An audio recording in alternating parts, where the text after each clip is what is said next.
channel Ngulik Horor.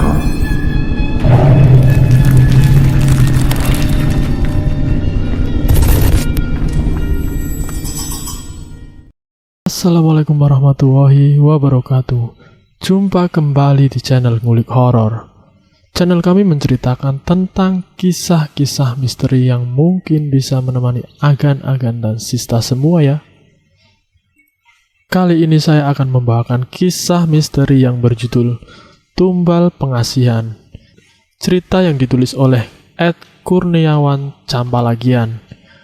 Kalian juga dapat mengunjungi page beliau langsung ya. Nanti saya akan tuliskan di kolom deskripsi.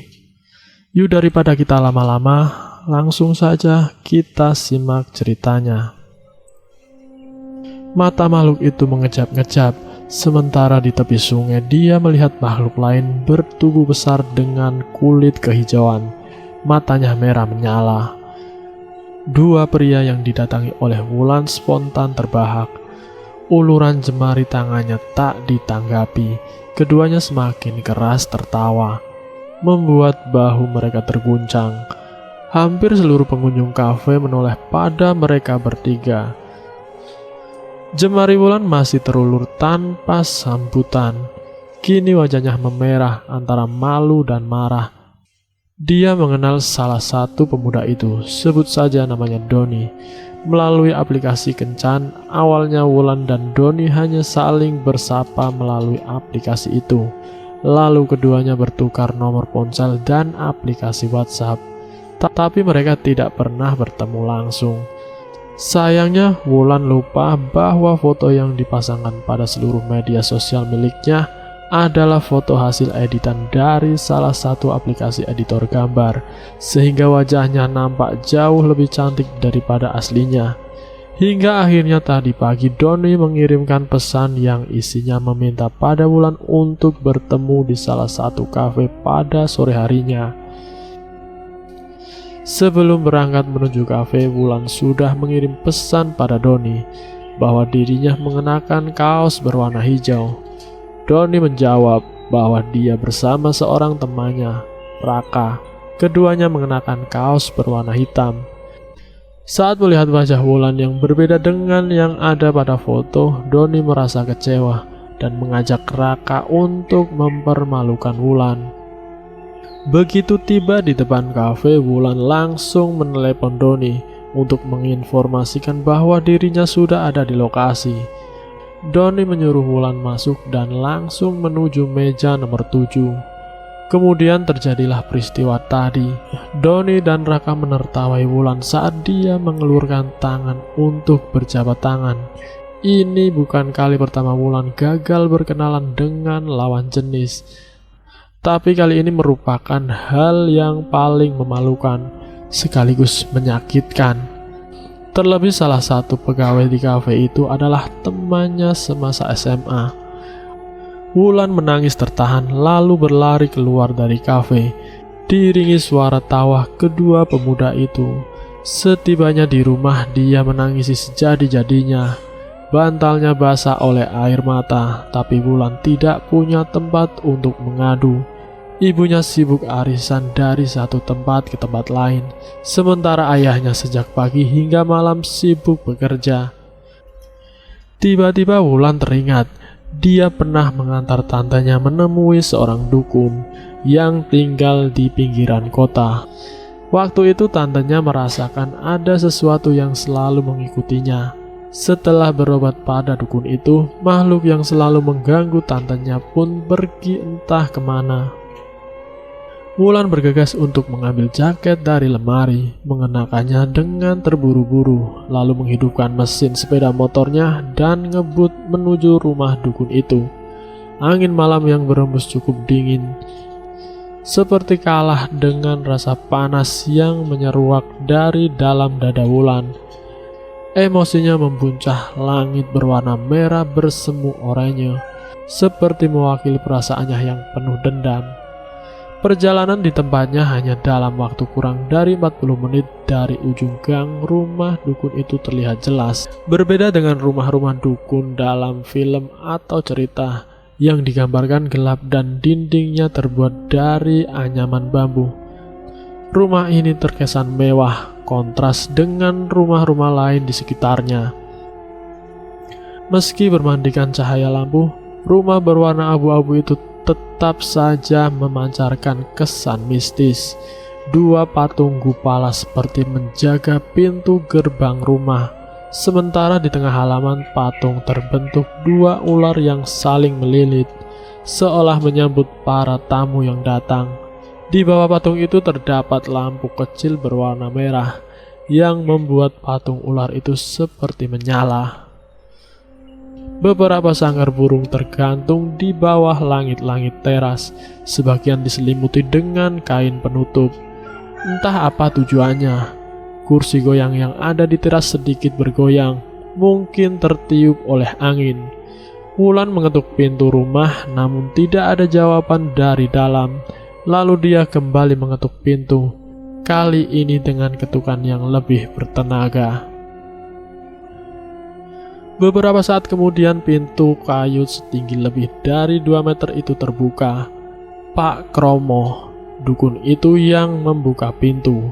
Aroma kemenyan segera tercium menambah kesan mistis. Pak Kromo mempersilahkan Wulan untuk masuk, kemudian bertanya tentang maksud dan tujuan kedatangannya Wulan. Wulan memperhatikan seluruh sudut ruangan. Meski sudah pernah ke tempat ini, tapi barang-barang aneh di ruangan itu tetap menarik perhatiannya. Dua bilah keris terpanjang pada dinding ruangan. Di sudut sebelah kanan dekat pintu masuk ruangan di belakangnya, satu guci kuno berdiri. Di sampingnya terdapat patung kayu berbentuk manusia, tingginya sekitar 70 cm. Koleksi lainnya seperti jengklot, batu akik, keris mini, dan beberapa jenis jimat tersusun rapi dalam rak kaca di sudut kiri ruangan. Begini mbah, saya mau minta tolong supaya cepat dapat jodoh, atau minimal gak dihina sama cowok-cowok. Bisa gak ya mbah? Kata Wulan tanpa tedeng aling-aling. Sejenak Pak Kromo terdiam, lalu memperhatikan Wulan dari ujung rambut hingga ujung kaki. Kemudian dia meminta Wulan mengeluarkan tangannya. Ada hawa hangat terasa saat Pak Kromo memegang tangannya, mengalir ke sekujur tubuh Wulan. Namun tiba-tiba Wulan merasa mual, sangat mual. Pak Kromo melepas genggamannya pada tangan Wulan, kemudian berdiri dan mengambil air putih. Dia menyuruh Wulan meminum air putih itu. Duk, permintaanmu bisa dikabulkan, tapi syaratnya agak berat, sebab ada kesalahan yang dilakukan oleh orang tuamu di masa lalu. Itu menutup auramu, kata Pak Kromo sambil menghisap rokok elektrik beraroma vanila.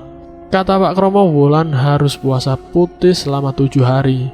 Kemudian setiap tengah malam dia harus mandi dengan air mandi yang sudah dicampur serbuk kecoklatan dari Pak Kromo. Syarat terakhir, kata Pak Kromo, menjadi syarat terberat, yakni berendam pada 2 pertemuan sungai atau tempuran. Nanti kamu akan melihat banyak makhluk gaib saat berendam. Mereka akan menggodamu, tapi kamu jangan sampai tergoda atau meninggalkan tempatmu berendam sebelah seorang perempuan menemanimu. Tapi kamu jangan sampai tergoda atau meninggalkan tempatmu berendam sebelum seorang perempuan menemuimu, karena risikonya kamu tidak akan pernah menikah sampai akhir hidupmu. Lanjut Pak Kromo menjelaskan. Pak Kromo kemudian menanyakan pada Wulan, apakah dia ingin awet muda dan bisa mendapatkan lelaki manapun yang diinginkan. Syaratnya sangat mudah. Nanti setelah ritual berendam di tempuran sudah selesai, Wulan hanya perlu mencari foto pria yang diinginkannya. Kamu cukup merapalkan mantra ini, lalu embuskan pada foto pria itu, dan bakar sampai menjadi abu. jelasnya sambil memberikan secari kertas bertuliskan mantra. Pak Kromo melanjutkan meski syaratnya sangat mudah, tetapi itu membutuhkan tumbal. Tumbalnya adalah cowok yang kemudian menyukai Wulan akibat pengaruh mantra itu. Awalnya Wulan berpikir dia tidak membutuhkan mantra itu, tapi kemudian dia ingat perlakuan Doni dan temannya di kafe. Marahnya kembali muncul. "Iya mbah, saya mau," ucap Wulan. Setelah menerima semua ubah rampe atau persyaratan yang dibutuhkan dan memberikan mahar pada Pak Kromo atas jasadnya, Wulan pun pamit. Sepekan berjalan, Wulan telah melakukan puasa putih dan mandi setiap tengah malam. Tubuhnya terasa sedikit lemah karena selama sepekan hanya mengkonsumsi nasi putih, tapi dia mengabaikannya. Niatnya sudah sangat bulat, dan dendamnya pada Doni begitu kuat. Dua hal itu menjadi penyemangatnya dalam melaksanakan syarat dan ritual. Tibalah hari dia harus melaksanakan syarat terakhir, yakni berendam di pertemuan dua sungai atau tempuran. Sesudah maghrib, Wulan telah menyiapkan diri. Beberapa perlengkapan dan syarat sudah dimasukkan dalam tas.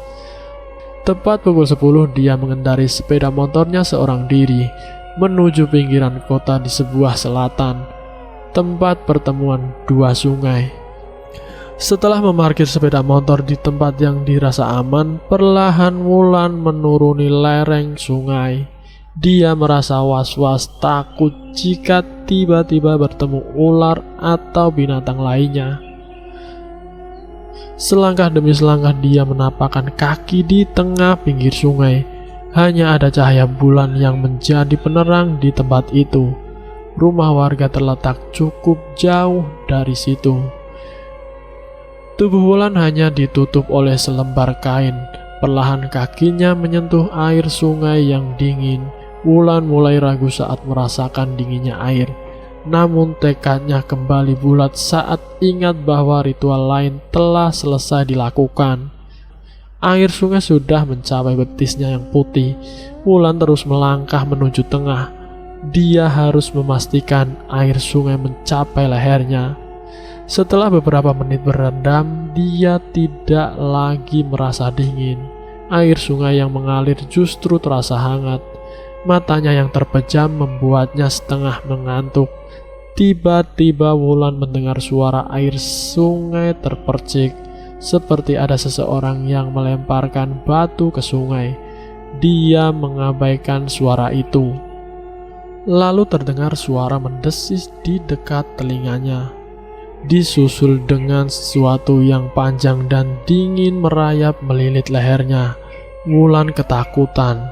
Dia tahu itu adalah ular. Saat membuka matanya, ular yang melilitnya memiliki kepala seperti kepala ayam. Mata makhluk itu mengerjap-ngerjap. Sementara di tepi sungai dia melihat makhluk lain, bertubuh besar dengan kulit kehijauan. Matanya merah menyala. Wulan sudah hampir berlari meninggalkan tempat itu. Untung saja dia ingat pesan dari Pak Kromo bahwa dia harus mengabaikan semua gangguan. Jika tidak, dia tidak akan menikah seumur hidupnya. Dari atas rumpun bambu mengalir air seperti seorang sedang buang air kecil. Wulan menoleh ke atas. Dia melihat sesuatu. Di bawah temaram cahaya bulan, sosok itu tampak seram. Meski samar, Wulan bisa melihat bahwa sosok itu tinggi besar. Tubuhnya berbulu. Wulan melanjutkan ritualnya malam itu. Berendam di pertemuan dua sungai. Dia menunggu sosok perempuan yang kata Pak Kromo akan datang membantunya. Belum cukup 10 menit Wulan melanjutkan ritualnya. Telinganya kembali mendengar suara-suara aneh. Bukan gemercik air sungai, tapi seperti air yang mengalir ke sungai. Dari atas rumpun bambu mengalir air seperti seseorang sedang buang air kecil. Wulan menoleh ke atas, dia melihat sesuatu. Di bawah temaram cahaya bulan, sosok itu tampak seram. Meski seram, Wulan bisa melihat bahwa sosok itu tinggi besar, tubuhnya berbulu. Makhluk itu dengan santainya buang air kecil ke sungai. Rasa jijik yang dirasakan Wulan melebihi rasa takutnya. Dia ingin marah dan keluar dari tempatnya berendam. Tapi lagi-lagi peringatan Pak Kromo seperti terngiang di telinganya. Makhluk itu meluncur turun kemudian mendekati Wulan. Sambil menyengir, wajahnya sangat memuakan. Air liurnya menetes, lidahnya menjalur. Wajahnya sangat memuakan. Air liurnya menetes, lidahnya menjulur keluar. Sorot matanya seperti ingin menelanjangi Wulan. Wulan mengabaikan makhluk menjijikan itu. Tapi makhluk itu terus berjalan hingga jaraknya hanya sejengkal dari Wulan. Baunya anyir, air liur yang menetes ke air sungai, memercik ke wajah Wulan. Makhluk itu terus berjalan sampai dia berlalu di kelokan sungai dan menghilang. Tepat tengah malam, menurut perkiraan Wulan, dia mencium aroma wangi yang disertai tiupan angin lembut tapi dingin, disusul dengan munculnya asap putih kehijauan tepat di hadapannya. Asap itu seperti muncul dari sungai. Dibarengi dengan gelembung-gelembung udara dari dasar sungai. Di bawah cahaya bulan, samar-samar asap hijau itu berubah menjadi sosok wanita berkebaya hijau. Sorot matanya tajam namun teduh. Selendang berwarna keemasan melilit perut wanita cantik itu. Bibirnya tipis berwarna merah natural. Alisnya rapi dan hampir saling bertautan antara kiri dan kanan. Hidungnya yang mancung nampak serasi dengan rambutnya yang panjang terurai. Satu hal yang membuat Wulan semakin iri pada wanita ayu tersebut, buah dadanya yang meskipun tidak terlalu besar tapi tampak padat di balik kebayan hijau itu. Jemari lentik perempuan ayu itu mengusap kepala Wulan sambil menanyakan tujuan kedatangannya berendam di tempat itu. Wulan belum bisa berkata-kata, perasaannya hampir aduk antara takut dan senang. "Duh, Cahayu, apa sebenarnya tujuanmu mencari aku di sini? Aku Nyi Selasih, penjaga tempuran ini. Orang biasa memanggilku Nyi Selasih Tempuran." Perempuan cantik itu mengulang pertanyaannya sambil memperkenalkan diri. Wulan mengatur nafas untuk mengenalkan diri. Kemudian dia menjelaskan keinginannya. Dia menceritakan semua keluhannya hingga petunjuk Pak Kromo untuk melaksanakan ritual berendam. "Kamu sudah tahu syaratnya jika ingin terus awet muda dan mendapatkan semua pria yang kau inginkan. Pria yang kau pelet akan jadi tumbalnya. Jadi, jangan gunakan untuk orang yang kau cintai." Nyi Selasih kemudian menjelaskan Wulan sudah boleh menyelesaikan ritualnya setelah dirinya masuk ke dalam raga Wulan. Nyi Selasih kemudian menjelaskan Wulan sudah boleh menyelesaikan ritualnya setelah dirinya masuk ke dalam raga Wulan. Nyi Selasih memejamkan matanya sambil menangkupkan kedua tangan di depan dadanya. Sekejap dia kembali berubah menjadi asap dan masuk ke dalam tubuh Wulan. Wulan merasa ada yang berubah pada dirinya. Saat Nyi Selasih memasukinya, tubuh Wulan terasa sangat ringan. Pandangannya pun menjadi lebih terang. Merasa bahwa ritualnya sudah selesai, Wulan bergegas meninggalkan sungai, kemudian mengeringkan tubuh dan pulang. Setibanya di rumah, Wulan membilas dirinya dengan air bersih lalu tidur. Saat berbangun pagi harinya, hal pertama yang dilakukan oleh Wulan adalah membuka medsos untuk mencari foto Doni. Itu bukan hal yang sulit untuk Wulan. Dia membuka profil Doni. Dengan telaten dia membuka satu persatu foto pada galeri Doni. Dia menemukan foto Doni bersama Raka. Segera Wulan mengunduh foto itu dan menyimpannya pada galeri ponsel. Lalu dia menghubungkan ponselnya dengan printer. Kemudian dia mencetak foto itu dan melakukan ritual yang dijelaskan oleh Pak Kromo. Wulan penasaran dengan hasil ritual itu. Dia tidak sabar melihat hasilnya. Beberapa menit kemudian setelah membereskan ubah rampe ritual, Wulan mengambil ponselnya dan berniat untuk menghubungi Doni. Tapi ternyata ada 3 panggilan tak terjawab dari Doni. Bibir Wulan menyunggikan senyum puas. Dia yakin peletnya berhasil. Sebentar lagi dendam dan sakit hatinya akan terbalaskan. Ponselnya kembali berdering. Nama Doni muncul pada layar. "Ya, gimana Don? Ada yang bisa saya bantu?" tanya Wulan. Doni meminta maaf atas kejadian di kafe dan mengajaknya untuk kembali bertemu di lokasi yang sama. Tapi Wulan mengajukan syarat, yakni Doni harus mengajak Raka. Syarat itu disanggupi oleh Doni. Saat bertemu di kafe, Wulan tahu Doni jatuh cinta padanya. Begitu juga Raka. Wulan dapat melihatnya dari sikap dan tatapan keduanya.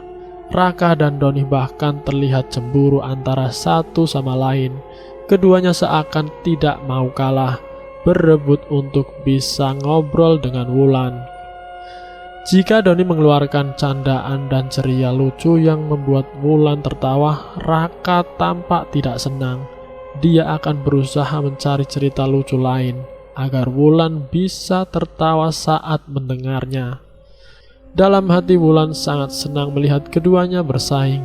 Dia berharap Raka dan Doni berkelahi di kafe itu, agar teman SMA-nya yang bekerja di situ bisa melihat bahwa kedua cowok ganteng ini sedang memperebutkannya.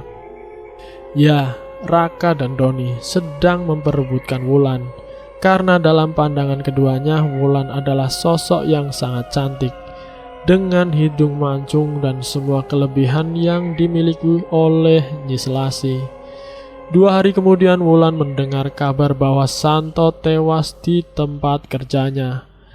Kepala Santo remuk akibat dijatuhi tiang listrik dari beton yang ada di kantornya.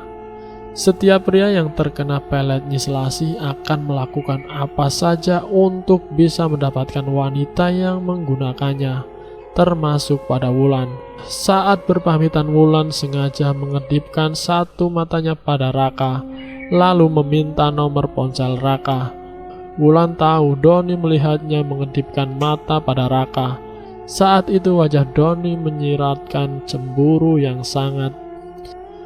Setiba di rumah, Wulan segera menghubungi Raka melalui aplikasi perpesanan instan, menanyakan apakah Raka masih di kafe bersama Doni. Kata Raka mereka masih di sana. Wulan kemudian menghubungi Raka melalui panggilan video, agar Doni semakin cemburu melihat Raka melakukan panggilan video dengannya. Benar saja, di sela panggilan videonya dengan Raka, tiba-tiba Doni membentak Raka. Doni mempermasalahkan laptop yang dipinjam oleh Raka dan belum dikembalikan. "Tugasku keteter gara-gara kamu pinjam laptop dan belum dikembalikan. Kamu sengaja ya bikin kerjaan aku berantakan." Wulan mendengar percakapan itu melalui panggilan video. Tiba-tiba wajah Raka yang ada pada layar ponselnya bergoyang. Lalu yang terlihat hanya langit-langit kafe dan suara orang bertengkar. Sepertinya ponsel Doni ditepiskan hingga terjatuh ke lantai. Wulan mengakhiri panggilan video tersebut. Dia tersenyum senang dan menang. Dia berniat untuk tidak menghubunginya hingga beberapa hari ke depan. Tumbal pengasihan mulai berjatuhan. Ternyata Pertengkaran antara Doni dan Raka di kafe itu berlanjut dengan perkelahian. Wulan mengetahuinya dari berita yang ditontonnya di televisi beberapa hari setelah kejadian itu. Akibat dari perkelahian tersebut, Raka tewas karena Doni nekat masuk ke dapur kafe dan mengambil sebilah pisau dapur yang digunakan untuk menikam Raka. Mengetahui kabar itu, Wulan sangat senang. Dendamnya pada Raka sudah terbayar, tapi Wulan belum puas karena Doni masih hidup. Wulan pun mengatur rencana lain. Dia akan mengunjungi Doni di sel. Dia harus membalas dendamnya meski Doni berada dalam sel. Doni terlihat senang saat Wulan menjenguknya. Wajahnya berseri-seri, tapi tiba-tiba keningnya berkerut dan wajahnya menegang saat Wulan membisikkan sesuatu padanya. Wulan mengatakan dia tidak akan mau bertemu lagi dengan Doni. Jadi lebih baik Doni bunuh diri jika dia ingin melihat Wulan bahagia. Keesokan paginya jasad Doni ditemukan tak bernyawa di dalam sel. Urat nadinya terputus. Rupanya Doni menggigit urat nadinya karena tidak ada satupun alat yang bisa digunakan untuk bunuh diri. Di rumahnya, Wulan merasa menjadi lebih segar. Saat bercermin, Wulan melihat wajahnya menjadi jauh lebih menarik. Kulitnya tampak lebih kencang dan mudah. Tapi dia merasa ada sesuatu yang seperti ingin meledak di dalam tubuhnya. Syahwatnya menjadi sangat tinggi. Wulan tidak tahu apa yang terjadi dengan dirinya. Yang dia tahu, libidonya semakin meningkat. Bahkan hanya dengan melihat sosok pria atletis di layar televisi. Dia mengambil ponselnya dan menghubungi Pak Kromo untuk menanyakan apa yang sebenarnya yang terjadi. Itu hal lumrah, Duk. Itu syahwat nyislasi. Naluri itu akan semakin meningkat saat kamu sudah memberikan tumbal. Cara mengatasinya ya cuma dengan bersetubuh dan menjadikan pria itu sebagai tumbal. Jelas Pak Kromo melalui saluran telepon. Kalau kamu kuat menahan nafsu itu, kamu tidak butuh tumbal. Tapi jarang sekali ada yang kuat. Biasanya mereka menggunakan peletnya untuk menarik lelaki lain agar mau menyetubuhi, paparnya. Hasrat itu terus dirasakan oleh Wulan selama berhari-hari. Hampir sepekan dia menahan keinginan syahwatnya, hingga akhirnya Wulan menyerah dan mencari foto teman prianya yang dianggapnya mampu memenuhi kebutuhan birahinya. Wulan memilih Santo, tetangganya yang berprofesi sebagai petugas keamanan. Meski berkulit gelap, tubuh Santo cukup kekar karena rajin berolahraga. Wulan merasa Santo mampu memenuhi kebutuhan syahwatnya. Setelah mendapatkan foto Santo melalui medsos, Wulan melaksanakan ritualnya. Diakhiri dengan membakar foto tersebut. Wulan lalu berpura-pura mengantarkan kue ke rumah Santo. Dia tahu Santo hanya ada di rumah karena Santo kerja malam hari. Kedua orang tua Santo sama seperti ayah dan ibu Wulan, sibuk bekerja. Santo terlihat senang saat bertemu Wulan di rumahnya. Setelah menyerahkan kue pada Santo, Wulan tidak langsung pulang. Birahinya semakin meninggi saat melihat tubuh Santo yang dibalut kaos ketat. Wulan duduk dan mengobrol dengan Santo, tapi entah bagaimana awalnya mereka sudah bergumul di sofa, tanpa satupun benang yang menutupi tubuhnya. Beberapa belas menit berlalu, keduanya tampak berkeringatan, meski pendingin ruangan menunjukkan suhu terendah. Wulan terlihat sangat segar, meski nafasnya terengah-engah. Demikian pula Santo, nafasnya memburu dadanya kembang kempis.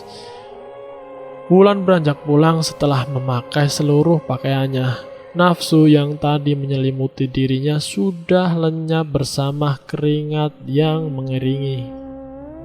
Nafsu yang tadi menyelimuti dirinya sudah lenyap bersama keringat yang mengering. Setibanya di rumah, Wulan kembali bercermin untuk membuktikan apakah benar dia akan menjadi lebih cantik dan menggairahkan. Ternyata benar, dia merasa wajah dan tubuhnya semakin memesona. 2 hari kemudian, Wulan mendengar kabar bahwa Santo tewas di tempat kerjanya. Kepala Santo remuk akibat dijatuhi tiang listrik dari beton yang ada di kantornya. Libido Wulan kembali meningkat. Itu berarti dia harus kembali melakukan ritual dan menjalankan pelet untuk pria lain. Hal itu terus berulang selama beberapa bulan. Wajahnya pun semakin mempesona. Wulan mulai menjadi perhatian cowok-cowok yang kemudian menjadi tumbal untuk Nyi Selasih. Hingga suatu saat Wulan merasa benar-benar jatuh cinta. Sayangnya Jordi sama sekali tidak merespon. Jordi terkenal dingin di kantor. Batinnya bergolak. Wulan tidak bisa menahan perasaannya. Berbeda dengan pria lain yang hanya dibutuhkan untuk memuaskan syahwatnya, pria ini, Jordi, benar-benar dicintainya. Dadanya selalu berdetak kencang jika kebetulan berpapasan dengan Jordi di kantor. Awalnya Wulan tidak mau menggunakan pelet untuk mendekati Jordi, tapi Jordi tidak pernah mengubris Wulan. Dia hanya mengajaknya bercakap untuk urusan kerjaan. Saat di rumah tepat tengah malam, Wulan mencoba memanggil Nyi Selasih.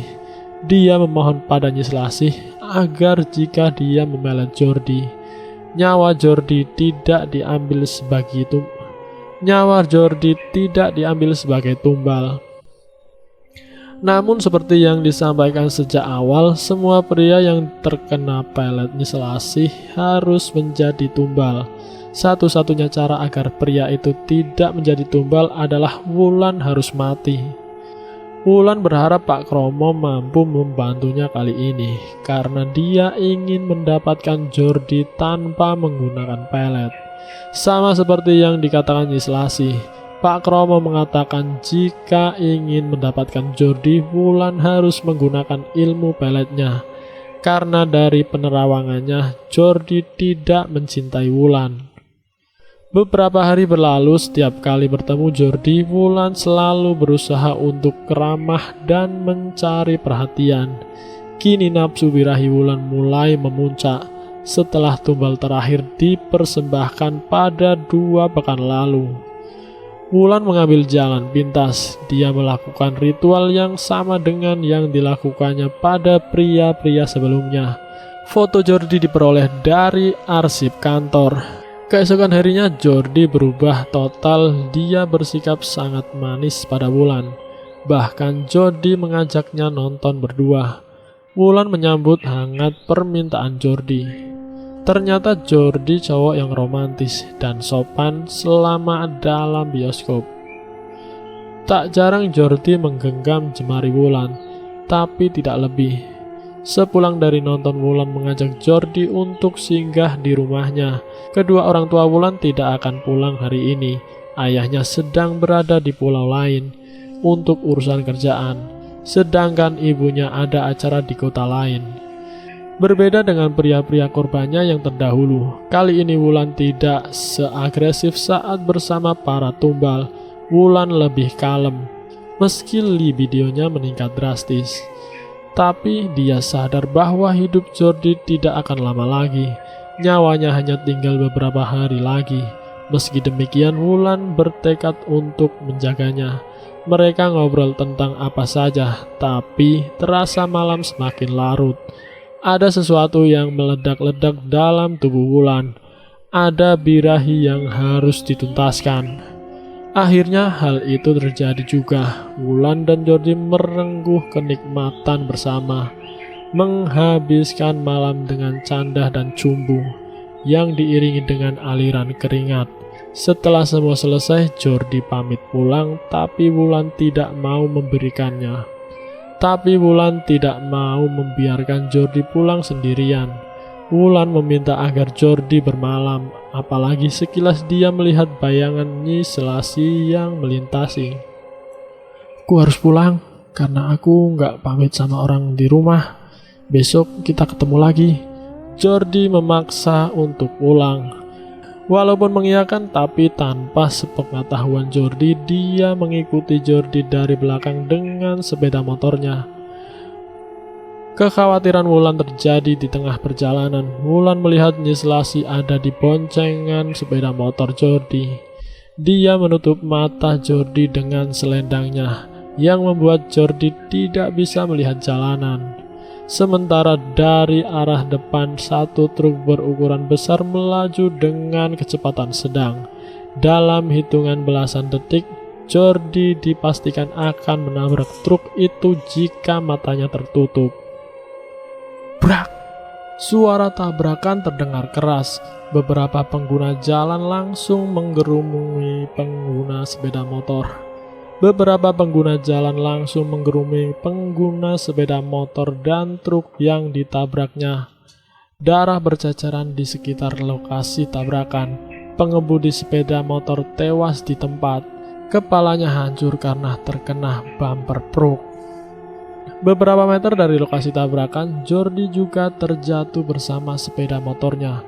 Tapi dia hanya mengalami luka ringan karena ditabrak dari belakang. Rupanya Wulan sengaja menabrak sepeda motor Jordi dari arah kanan, agar Jordi tidak menabrak truk yang melaju dari arah berlawanan. Tapi sepeda motor Wulan terdorong ke kanan dan bertabrakan dengan truk itu. Tanpa dilihat oleh orang yang berkerumunan, Wulan melayang pergi bersama Nyi Selasi menuju keranjangnya menjadi pelayan Nyi Selasi hingga kiamat tiba. Dan selesai. Itulah kisah misteri yang berjudul Tumbal Pengasihan. Terima kasih sudah mampir di channel kami. Jika kalian tertarik dengan video kami, silahkan tekan tombol like, share, dan komen. Tekan subscribe untuk mengikuti video kami selanjutnya ya. Wassalamualaikum warahmatullahi wabarakatuh.